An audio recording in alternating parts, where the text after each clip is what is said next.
In the headlines, Diri defeats Silva, re-elected as Bayelsa State Governor. Over 30 fishermen killed in boat mishaps in Taraba. NLC-TUC begin nationwide strike midnight.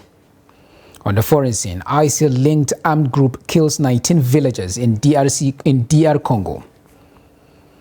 Hello and welcome to News Update on Trust TV. I am Abdurrahman Omar. Thanks for joining.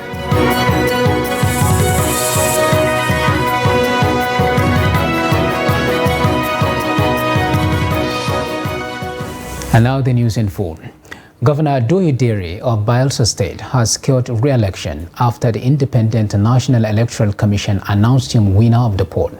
Announcing the result at the INEC headquarters in Yenagua, the returning officer for the state and Vice Chancellor, Federal University of Technology, Minna, Niger State, Prof. Kuta Farouk, said Diri polled a total number of 175,196 votes to defeat Timifre Silva, the APC candidate who polled 110,108 to come second.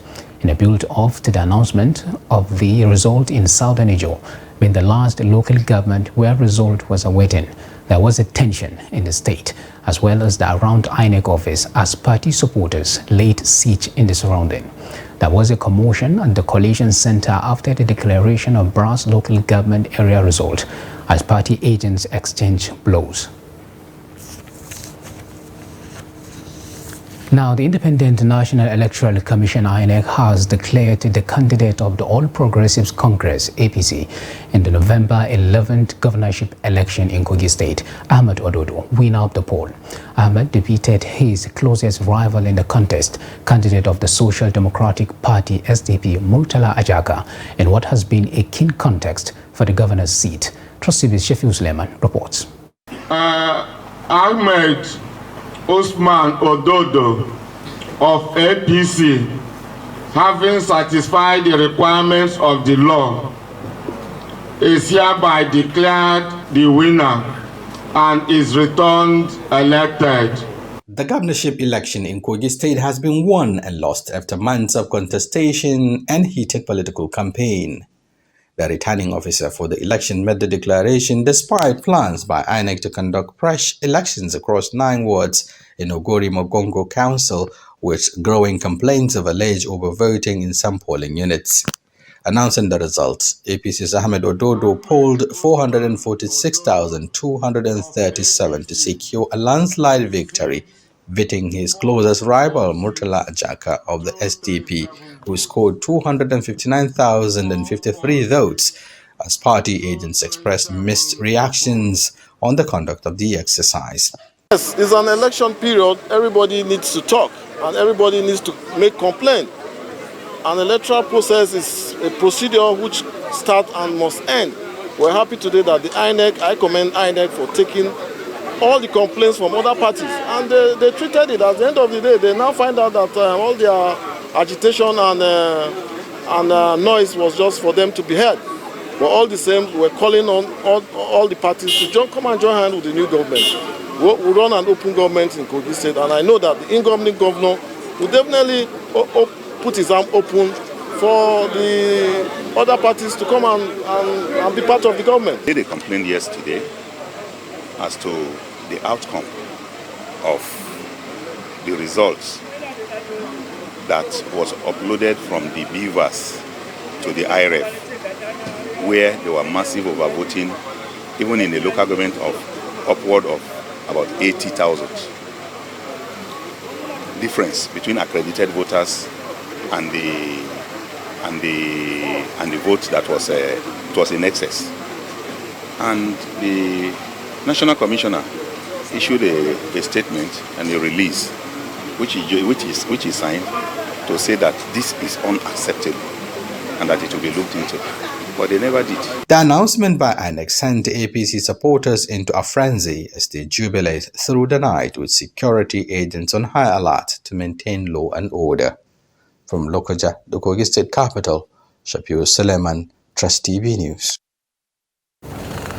In the meantime, the off-cycle elections in Imo, Kogi and Bayelsa continue to generate reactions as public debate remain polarized over the credibility of the exercise. As the dust settles following the declaration of winners by INEC, election observers have begun rating the quality of the elections and the performance of stakeholders involved in the electoral process. Dokas Yakubu now reports.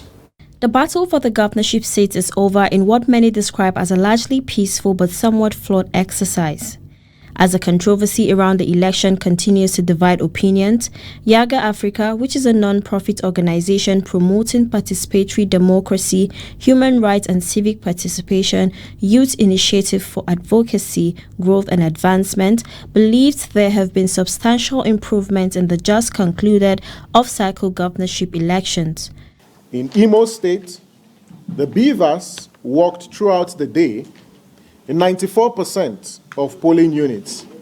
However, it malfunctioned, and where cases where it malfunctioned and it was fixed was in about 3% of polling units. In Kogi, the beavers worked throughout the day in 94% of polling units. It malfunctioned and it was fixed in 5% of polling units. And cases where it malfunctioned and it wasn't fixed was recorded in 1% of polling units. While monitoring the exercise, Yaga Africa deployed the process and results verification for transparency methodology to observe Imo and Kogi state elections. Despite the reported challenges in the conduct of the exercise, the organization commended INEC's response to the reports of pre-filled result sheets in Kogi while urging the commission to ensure election fraud and malpractices are prosecuted.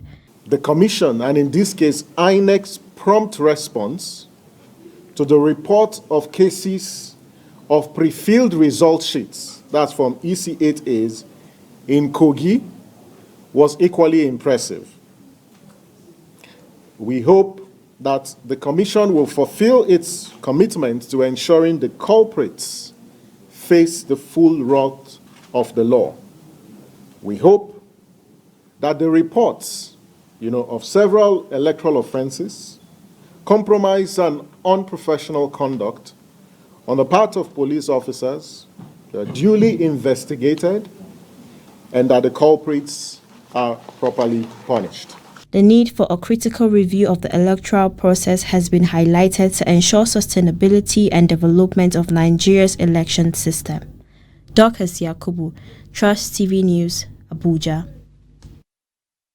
Still on election matters, following the conclusion of the November 11th off-cycle elections in Imo, Kogi and Bayelsa states, the Center for Democracy and Development has highlighted incumbency factor, identity politics, vote trading and other issues as some of the significant challenges faced during the exercise. The credibility of the election has become the subject of public scrutiny, with observers giving mixed reviews. Noel Samson has more.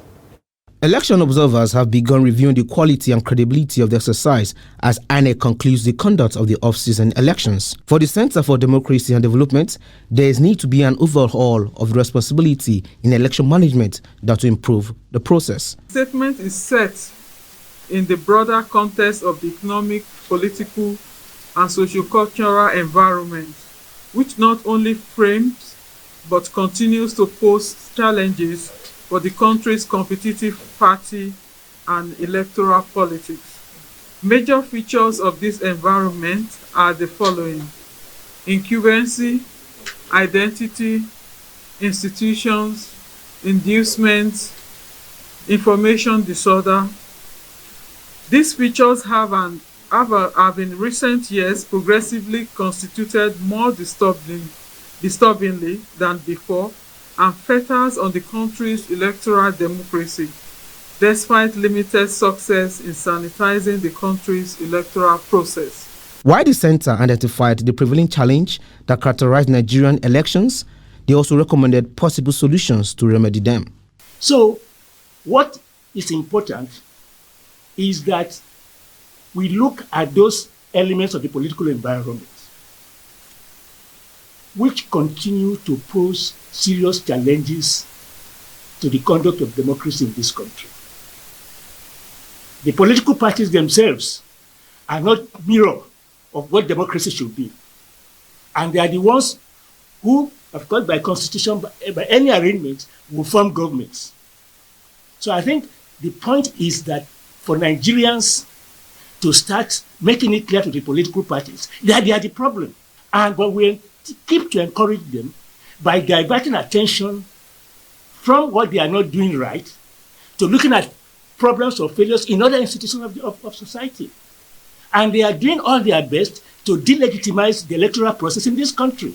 The off-cycle elections have left much to be desired as complaints and controversies through the conduct of the exercise. Noel Samson, Trust TV News, Abuja. In another development, over 30 fishermen, including children and women, died in an engine boat mishap. The boat was conveying fishermen and their families from Ibi local government area to the eastern part of the country for fishing activities. According to reports, the engine boat conveying more than 50 fishermen, all from the same town, sailed from Ibi and capsized at an area known as Aishi and Zabu, located at the boundary between Taraba and Benue states along River Benue. Eyewitnesses say in the incident, more than 20 children died and 12 of the parents also died in the mishap. Meanwhile, Governor Abo Capers has described the latest boat mishap involving fishermen from Ibi as a terrible tragedy, coming shortly after one of its kind at Karim Lamido. And the Katsina State Police Command has foiled a suspected kidnap attempts at Gugalo village in the Jibia local government area of the state and rescued 3 kidnapped victims. This is contained in a statement on Monday in Katsina by ASP Aliyu Abubakar Sadiq, the spokesman of the command. The team accordingly had continued to cover the surrounding bushes until November 12th, as the team succeeded in tracking down the suspected kidnappers, engaging them in a gun battle. Abubakar Sadiq said all the kidnapped victims were successfully rescued unhurt, adding that efforts are on to arrest the fleeing suspects as the investigation proceeds. Trust TV's Abdullahi Ahmedi gives us an update. Gogalo is a farming community in Jibia local government area of Katsina State, which is being threatened by incessant bandits attacks in the past. Though the community is making frantic efforts to secure residents from bandits attacks through its vigilantes, police and other strategies, yet the bandits made some attempts to attack the village, abduct people, rustle animals, and perpetuate their heinous crimes. Some residents who spoke to Trust TV News on condition of anonymity said the bandits have been visiting the area disguising as travelers. On noticing the suspicious movement of the bandits, the villagers quickly mobilized residents and informed the Jibia Divisional Police Headquarters to be on the alert in the event of any attack. On the 11th November, to be precise, the bandits came in large number wielding dangerous weapons and shooting sporadically in the air just to scare residents. They attacked Gogalo community and went away with 3 people. However, because of the prompt response from the police and a good understanding existing between the vigilantes guarding the community and other security operatives, they quickly mobilized and chased the gunmen, exchanged fire and overpowered them, and they subsequently rescued the victims unhurt. Now, residents of Gogalo village are saying they want the government to deploy security operatives to the area to reduce the pressure on the vigilante group and the police who have to rush to the area from Jibia, which is about 17 to 25 kilometers away, anytime there is an attack. Though they admitted that the area is now calm with residents going about their normal businesses, but they still insist that they need reinforcement of securities and urged the Korada administration to sustain the current tempo of dealing with the bandits. Still on security matters, the troops of the 1 Mechanized Division and Operation Well Punch of the Nigerian Army have killed 3 suspected bandits during a clearance operation in Kajuru local government area of Kaduna State. According to a statement by the Acting Deputy Director of Army Public Relations Officer of the 1 Mechanized Division, Lieutenant Colonel Musa Yahaya, the troops on Sunday carried out the clearance operation around the Maru Chivia Forest general area of Kajuru local government, during which they made contact with the bandits and immediately engaged them in a heavy gun battle. It is disclosed that one of the bandits was neutralized by the troops, forcing the rest to flee in this area with gunshot wounds into the surrounding forest. He said that the troops during the operation recovered an AK-47 rifle, one locally fabricated AK-47 rifle, ammunition and 1 mobile phone. The troops also carried out similar operations at Kawara and Filinjalu villages in Igabi local government area, during which they neutralized another bandit and recovered arms and ammunition, while others escaped with gunshot wounds. And the 3 persons have been killed with 3 others arrested in the Sagamu area of Ogun State, police authorities said on Monday.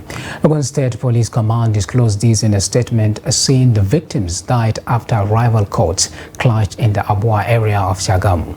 The police public relations officer in the state, Omolola Odutola, stated that some suspect had been arrested in connection with the incident. She said upon receiving the information, the divisional police officer swiftly led a patrol team to the area. On arrival, they discovered 3 unidentified men lying lifeless with gunshot wounds to their heads. The public relations officer further informed the public that the victims were immediately rushed to Olabisi Onabanjo Teaching Hospital in Sagamu, where a doctor certified them dead, while their bodies were subsequently taken to the morgue. The State Commissioner of Police, Abiodun Alamutu, has ordered the deployment of men and officers of the command to instill confidence among residents as well as maintain peace and order in and around Sagamu. In another development, organized labor on Monday directed its members to commence a nationwide strike over the assault on NLC President Joe Ajoro, starting from midnight Tuesday, November 14th. The organized labor comprising Nigerian Labour Congress and Trade Union Congress of Nigeria said all affiliate unions of the 2 labor centers have been directed to implement the resolutions of the Joint National Executive Council of TUC and NLC. President of TUC Festus Osifo, who addressed reporters at Labour House, said the strike will go ahead until governments at all levels wake up to their responsibility. You're watching News Update on Trust TV. Coming up ahead. Family of murdered teenager demand justice. Details of that and more after the break. Please stay with us. It was never a consensus. We did all our best. You see, in politics, you give your contribution to the best of your ability. If you want, I'll forward to you this statement. You go to this bank and verify.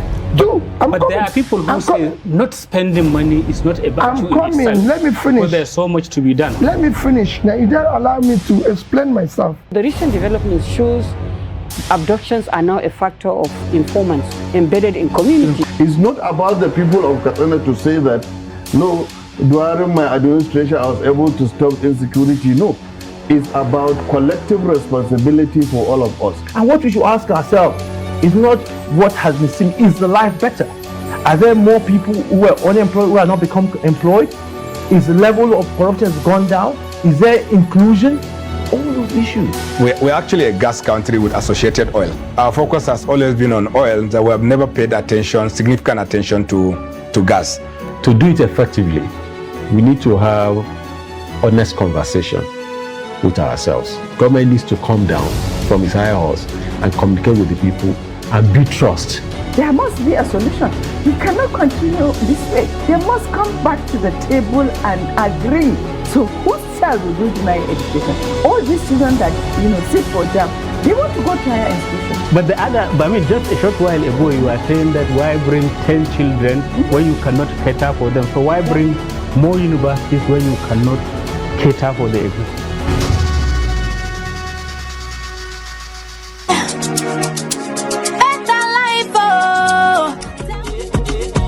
right. You too could be one of the 20 Zenith Bank customers that will win 150,000 naira every 2 weeks from June 1st, 2023 until May 31st, 2024 in the Zenith Better Life Promo 3. To qualify, simply open a Zenith Bank account. For more information, visit www.zenithbank.com/betterlife. Live the better life with Zenith Bank.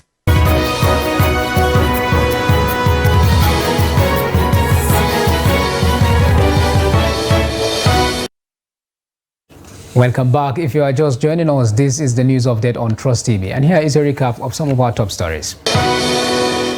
Diri defeats Silva, re-elected as Bayelsa State Governor. And over 30 fishermen killed in boat mishaps in Taraba. Now to other stories. Minister of the Federal Capital Territory Nyesom Wike has approved a draft property tax regulation for Abuja that will see property owners start paying taxes on their properties. As enshrined in the Capital Gains Tax Act 2004, it was gathered that the FCT Internal Revenue Service had begun the implementation of capital gains tax in Abuja. This was revealed by the Executive Chairman FCT IRS Haruna Abdullahi while speaking to journalists in Abuja. He added that the Abuja Revenue Service had been able to grow its IGR to 140 billion naira. The CGT charges a tax of 10% on the total amount of chargeable gains after making allowable deductions from the computation of such gains, accruing to any person on the disposable of chargeable assets in a year under evaluation. Speaking on measures instituted by the service to drive revenue for the FCT, Abdullahi said the minister had approved some important mechanisms to achieve this. In another development, the decomposing corpse of a 16-year-old boy has been exhumed from a shallow grave in Gombe after he was gruesomely murdered by criminals. The remains of Al-Amin Adamu had been buried according to Islamic rites, as Trust TV's Ibrahim Ismail met with Al-Amin's family to understand the circumstances around his murder. This family is grieving a tragic loss that caught the attention of Gombe State. Young Al-Amin is a victim of circumstance, allegedly murdered by a disgruntled employee of his father. His corpse has been exhumed from a shallow grave and buried according to Islamic rites.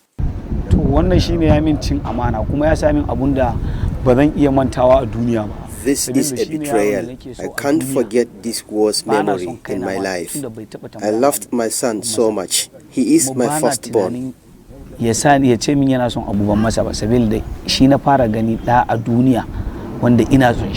According to findings, a disgruntled employee working for Al-Amin's father masterminded the attack after losing his job due to allegations of stealing. I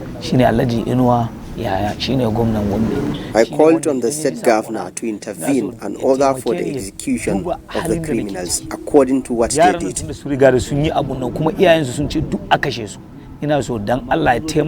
They should be killed in public. This will serve as a lesson to others.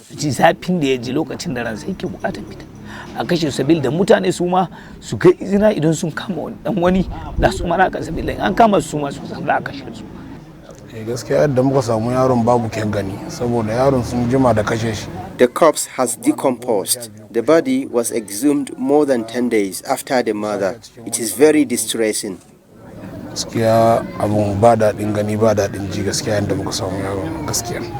This grief-stricken family is calling on the authorities to find and prosecute the perpetrators and let justice be served.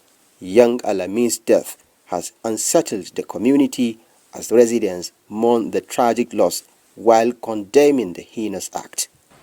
Ibrahim Ismail, Trust TV News, Gombe. May the soul of Al-Amin rest in peace. Now in business, the Nigerian National Petroleum Company Limited on Sunday brokered a peace deal between the management of Total Energies, operator of the NNPC, Total Energies, the Petroleum and Natural Gas Senior Staff Association, and the Nigeria Union of Petroleum and Natural Gas Workers. At the meeting, according to a statement by NNPCL spokesman Olufemi Sonoye, the unions agreed to suspend ongoing industrial action leading to immediate restoration of 275 100,000 barrels of oil per day production. In a communique issued at the end of a marathon negotiation session chaired by Orisi Mayor Eisen, Executive Vice President Upstream NNPC Limited, all parties are committed to resolving all the issues within an agreed framework. Now on the foreign scene, armed attackers tied up at least 19 villagers and killed them with machetes and other weapons in a raid in the Eastern Democratic Republic on the Congo late on Sunday, according to a civil society leader. Other villagers fled but might have drowned as they tried to cross the Lamia River into Uganda. Maurice Mabele Musedi told Reuters news agency. Musedi and a spokesperson for the DRC army said the attack in Benin Territories, Watalinga chiefdom, was carried out by the Allied Democratic Forces, an armed group based in the eastern DRC that has pledged allegiance to ISIL. The ADF was formed in Uganda in the 1990s before moving over the border and has been blamed for thousands of killings in the last decade across both countries. The DRC's army said it killed at least 6 of the attackers on Sunday night without going into detail on the operation. Army spokesperson Anthony Mwalushayi put the civilian death toll at 11, though he said that figure was provisional. And our sports news, Boa Vista defender Bruno Onyemaechi is a major doubt for Nigeria's 2026 FIFA World Cup qualifiers against Lesotho and Zimbabwe. Onyemaechi sustained an injury in Boa Vista's 3-1 defeat to Ferenczi on Sunday. The left back was replaced by Felipe Ferreira in the 56th minute. The 24-year-old has featured regularly for the Super Eagles in recent outings. Cardiff City's Jamilu Collins is the other left back in the team. Victor Osimhen, Samuel Chukwueze and Wilfred Didi were not included in the squad for the games due to injuries. The Super Eagles will welcome Lesotho to Oyo on Thursday before flying out to Rwanda to battle Zimbabwe 3 days later as the 2026 World Cup qualifying tournament begins. And with that, we have come to the end of the Trust TV's news updates. Do not forget to follow us across all our media platforms and our YouTube live stream for more news, programs, and documentary. I am Abdurrahman Obra. Thanks for watching. Bye for now.